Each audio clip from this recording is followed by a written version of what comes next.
Olá IPCA, hoje é sexta-feira, dia 17 de outubro de 2014. Nós estamos juntos há 782 dias lendo a Bíblia e hoje leremos os capítulos 11 e 12 do livro do profeta Zacarias. Zacarias era um sacerdote jovem quando foi chamado para profetizar ao lado de Ageu, naquela época em que o povo de Deus já havia retornado do exílio babilônico debaixo do decreto de Ciro. Por conta da oposição do inimigo, eles haviam interrompido a obra de reconstrução do templo por 17 anos, mas exortado por esses dois profetas, eles retomaram a obra e o templo foi concluído. Depois dos 8 capítulos iniciais de Zacarias, que se referem a essa época de reconstrução do templo, na qual Zacarias então recebe visões encorajadoras e fala para o povo que é preciso viver uma religiosidade autêntica e não uma mera formalidade, nós temos a segunda parte do livro que começa no capítulo 9, como explicamos a você ontem. São profecias que olham para um futuro um pouco mais distante e prometem uma restauração de Deus para com o seu povo. O capítulo 9 fala que Deus vai destruir todos os inimigos do seu povo, que o rei messiânico virá montado num jumentinho. E o capítulo 10 fala que Deus vai abençoar o seu povo, fortalecendo-o, reunindo-o, cuidando dele, não é? E dando a ele tudo de que ele precisa. Assim nós chegamos no capítulo 11 que estudamos hoje. E o capítulo 11 é aberto com 3 versos que são disputados, tanto pelo capítulo 10 quanto pelo restante do capítulo 11. Afinal, capítulo 11, versos 1 a 3, são a continuação do raciocínio do capítulo 10 ou são a introdução do raciocínio do resto do capítulo 11? Por que fica essa dúvida? Porque fala-se aqui do Líbano que vai ser consumido pelo fogo, seus cedros serão queimados. Fala da cipreste e de outras vegetações como o carvalho de Bazã que serão destruídas. Fala-se do uivo dos pastores e da soberba do Jordão. Há muita ligação temática com o que veio sendo dito antes. O fogo é mencionado no capítulo 9, verso 4. Os pastores são mencionados no capítulo 10, verso 3. A soberba é mencionada no capítulo 10, verso 11. E então parece que está se falando aqui de que Deus, capítulo 10, vai abençoar o seu povo. Mas quem se colocar no meio do caminho tentando atrapalhar, vai dançar. Então, o Líbano, Bazã, o Jordão seriam elementos que convidariam a atenção das pessoas para qualquer um que se opusesse ao projeto de Deus de abençoar o seu povo. As ligações temáticas, não é, do fogo, dos pastores, da soberba, com a sessão anterior, explicariam essa ligação que estamos fazendo aqui. E resolvido o assunto. Porém, alguns olham para a geografia e dizem assim, não, o Líbano, Bazã e principalmente o Jordão estão muito próximos do território do povo de Deus. Então, ao invés de interpretar essa sessão como uma condenação dos inimigos do povo de Deus que se opõem à obra de restauração, esses versos introduzem o assunto do capítulo 11, que é Deus julgando o seu povo porque o seu povo não quer ser pastoreado por ele. E de fato, é disso que trata o capítulo 11. Deus querendo cuidar do seu povo, se oferecendo para pastoreá-lo, e o seu povo o recusa, e por isso vai ser julgado. Embora isso seja verdade, eu penso que o capítulo 11 de fato pertence ao capítulo 10. É a conclusão daquele assunto. Porque o verso 4 diz, assim diz o Senhor meu Deus. É uma nova fórmula de introdução, começa uma nova sessão. Tá certo? No entanto, se você quiser pensar assim, a Bíblia NVI de estudo joga esses 3 versos como a abertura do capítulo 11. Isso certamente não está fora da mensagem de Zacarias, que diz para nós com todas as letras, quem se opuser aos planos de Deus de abençoar o seu povo, será punido. E também diz ao seu povo, se vocês não quiserem ser pastoreados por Deus, vocês serão punidos. Tá certo? Vamos então ao assunto dos versos 4 e seguintes. Nós temos aqui Deus se oferecendo para pastorear esse povo que voltou do exílio como ovelhas machucadas, que foi oprimido com injustiça social que acabou sendo inclusive a causa do cativeiro, mas que agora está de volta. Mas o povo não desistiu dessas práticas. Voltando para Jerusalém, eles voltaram aos seus pecados. E então eles são descritos aqui como ovelhas que estão sendo destinadas para a matança, e tem gente que está achando isso é bom e ainda está falando, louvado seja o Senhor, porque eu estou me tornando rico. E Deus então diz: eu não vou mais ter piedade dos moradores dessa terra. Eu vou julgá-los, eu vou entregá-los nas mãos dos seus próximos e nas mãos do seu rei, e eu não vou livrá-los mais.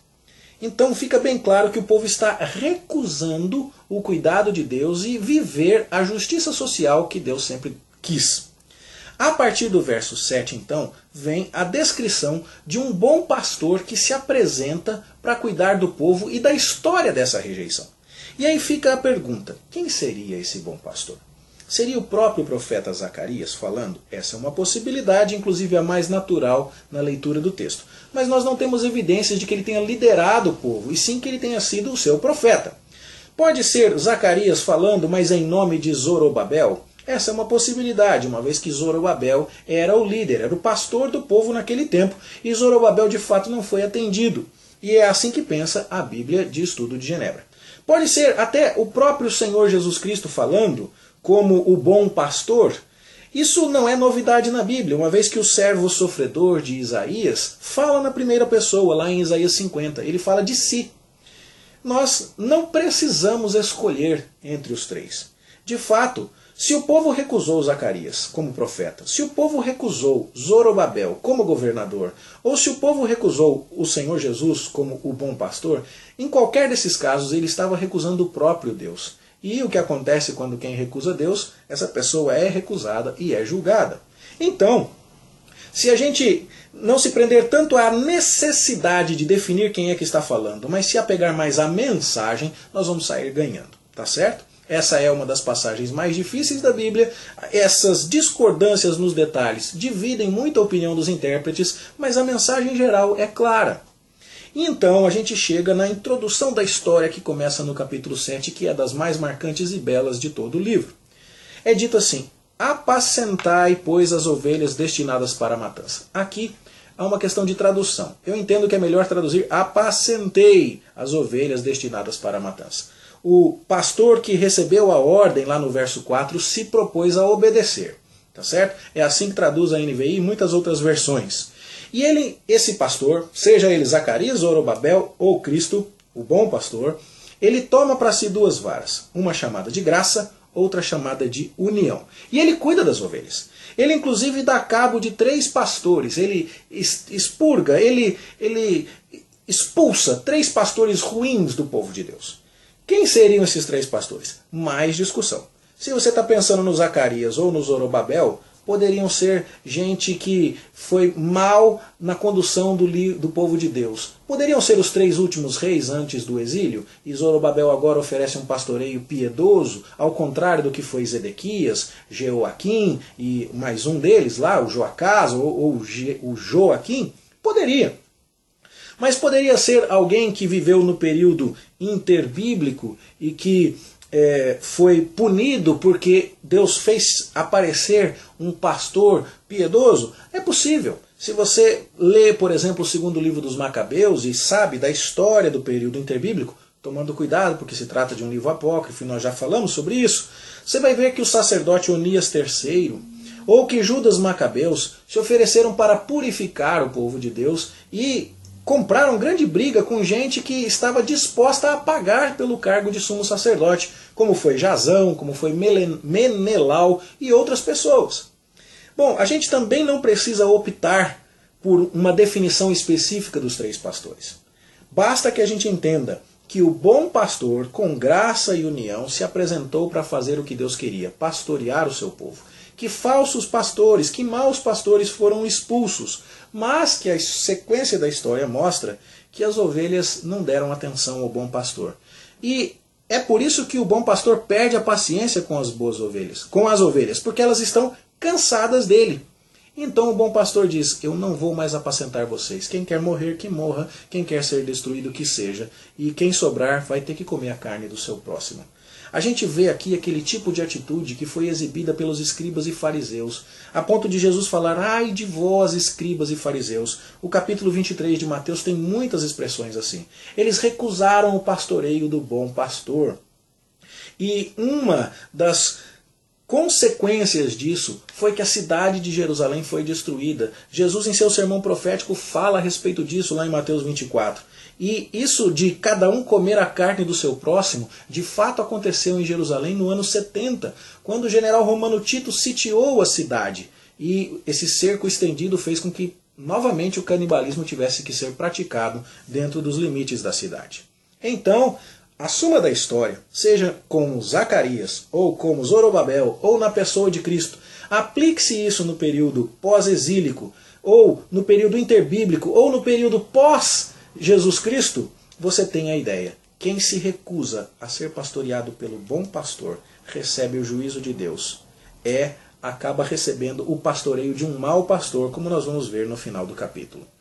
E é então que o bom pastor, diz o verso 10, toma a vara chamada graça e a quebra, para anular uma aliança que ele tinha com os povos. Isso aqui deve ser interpretado, segundo pensamos, como uma determinação desse bom pastor de que as demais nações não podiam mexer com o seu povo escolhido. Mas já que o seu povo escolhido não o quer, ele libera as demais nações para atacá-lo. Foi assim que aconteceu no tempo da Assíria, foi assim que aconteceu no tempo da Babilônia, e foi assim que aconteceu com os romanos depois da rejeição de Cristo, né?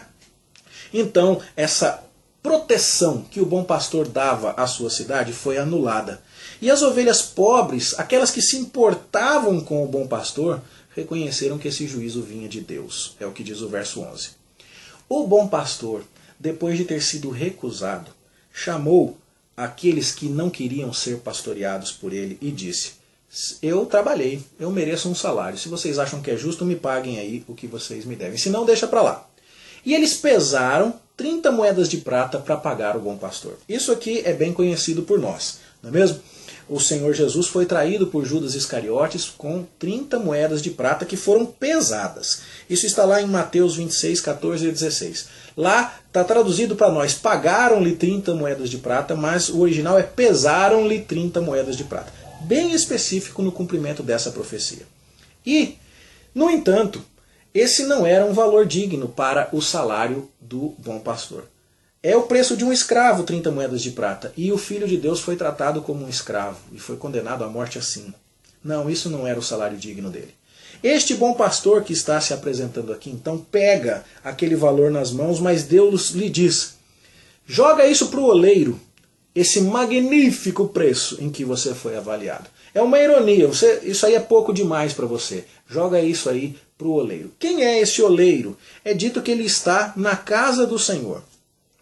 A casa do Senhor é o templo, certo? Que já estava reconstruído aqui, pensamos. E lá no templo tinha um oleiro.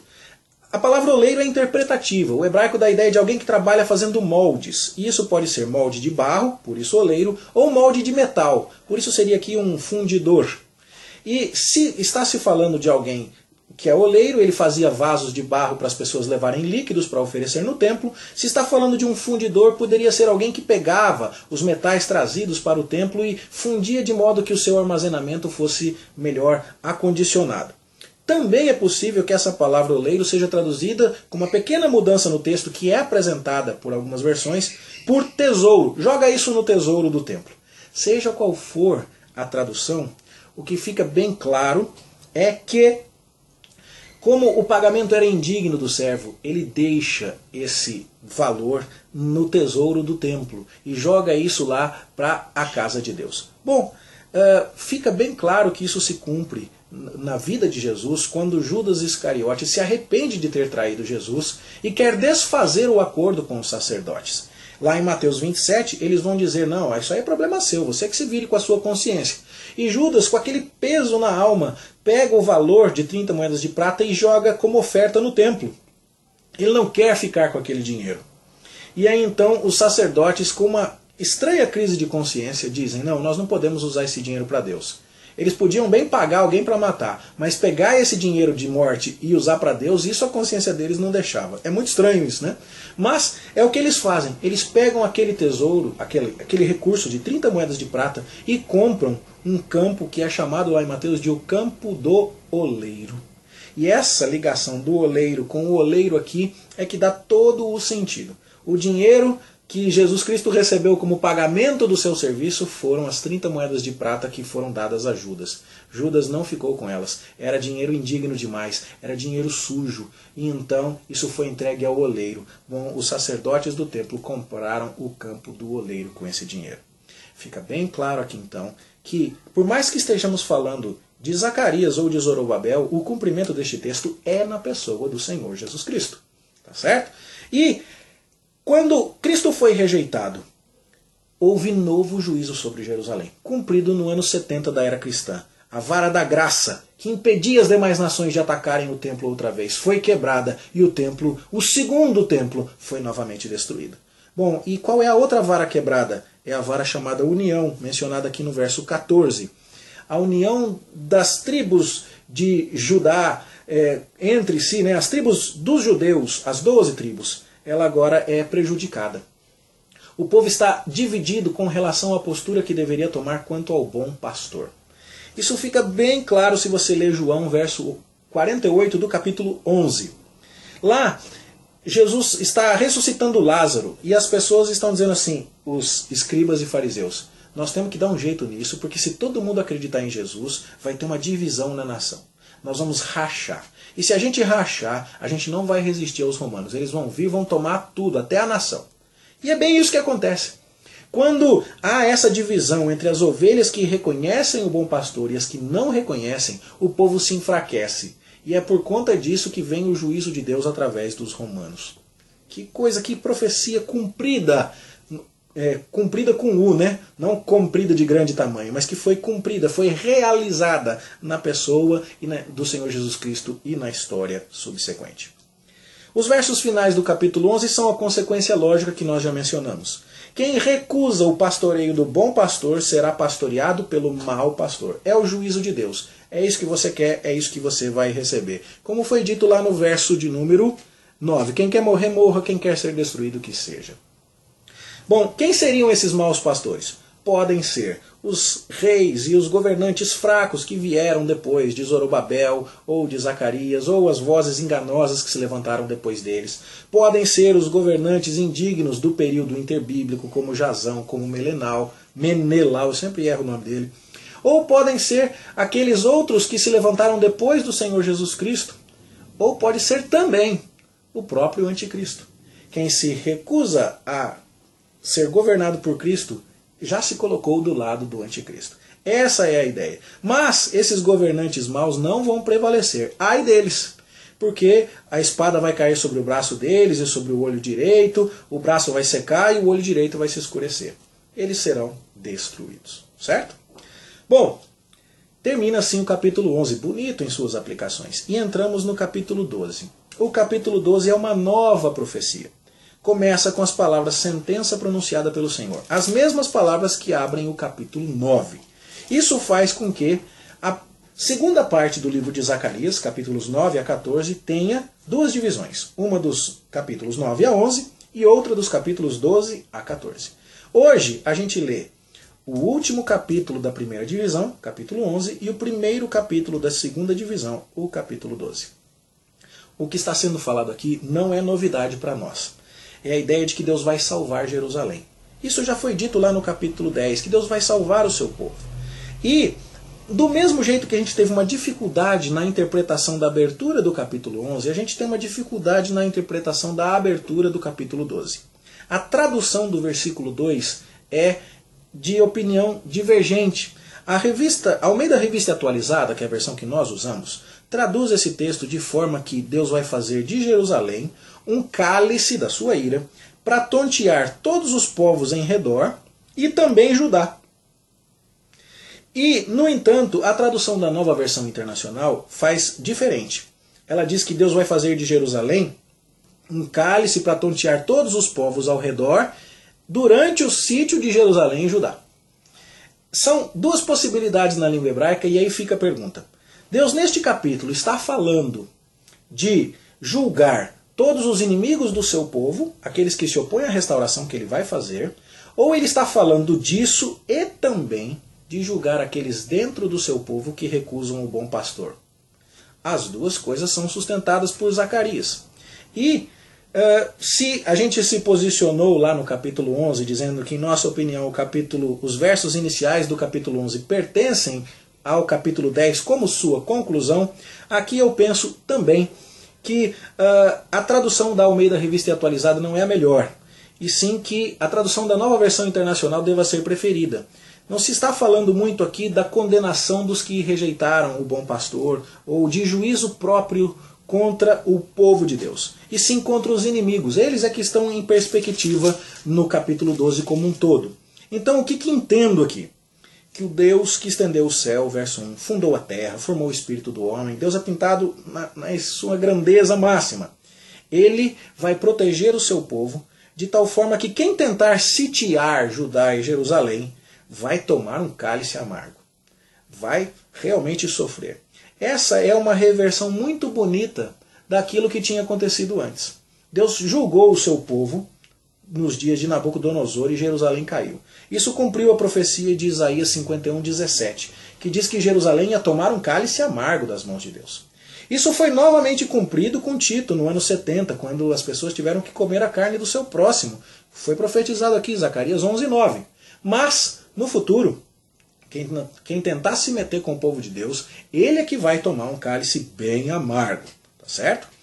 E então, naquele dia, como diz o verso 3, como diz o verso 4, como diz o verso 8, como diz o verso 11, ou seja, os olhos de Zacarias estão bem no futuro. Naquele dia, Deus vai ferir de espanto, de loucura e de cegueira os inimigos. A maldição agora não é aplicada contra o povo de Deus, e sim contra os seus inimigos. Esse tipo de maldição era característica dos judeus desobedientes, lá em Deuteronômio 28:28. Quem desobedecesse a Deus seria punido assim. Agora, essa é a punição de quem se opõe ao povo de Deus, resgatado pelo bom pastor, aquele que entregou a sua vida e, por 30 moedas de prata, recebeu um pagamento indigno do seu serviço. Bom, aí, quando Jerusalém é finalmente guardada e protegida, e a ira de Deus agora está contra as nações que tentam se opor à sua salvação, algo que a Bíblia já nos apresentou, por exemplo, em Ezequiel 38 e 39, quando Gog e Magog, aquele inimigo simbólico, tenta destruir o povo de Deus, vai ficar claro que os habitantes de Jerusalém são fortalecidos em Deus, que eles têm uma força fenomenal. O mais fraco deles é um guerreiro como Davi. A casa de Davi parece o próprio Deus. Né? E naquele dia, diz o verso 9 também, Deus vai destruir todas as nações que vierem contra Jerusalém. Fica uma dúvida aqui, que se parece que nesses versos 1 a 9 do capítulo 12 estão sendo tratados de forma diferente. A casa de Davi, Jerusalém e Judá.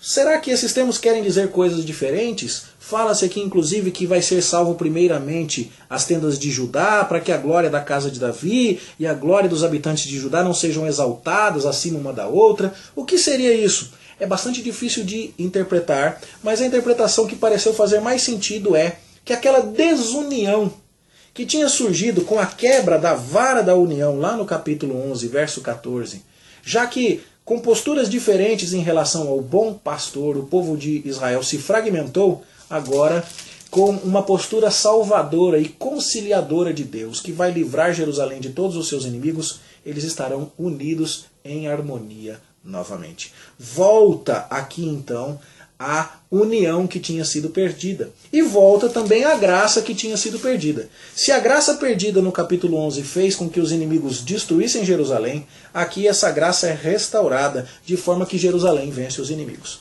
Se a vara da união tinha sido perdida de modo que a irmandade entre Judá e Israel é prejudicada, agora a vara da união é recuperada de modo que todos habitam em paz em Jerusalém. Certo? Terminando o capítulo 12. O derramamento do Espírito. Essa é uma condição muito comum em todos os profetas para a restauração de Deus. Deus vai proteger o seu povo, vai vingar o inimigo, vai mandar o rei messiânico, vai derramar o seu Espírito. Tudo isso é muito enfatizado pelo Antigo Testamento em vários profetas diferentes.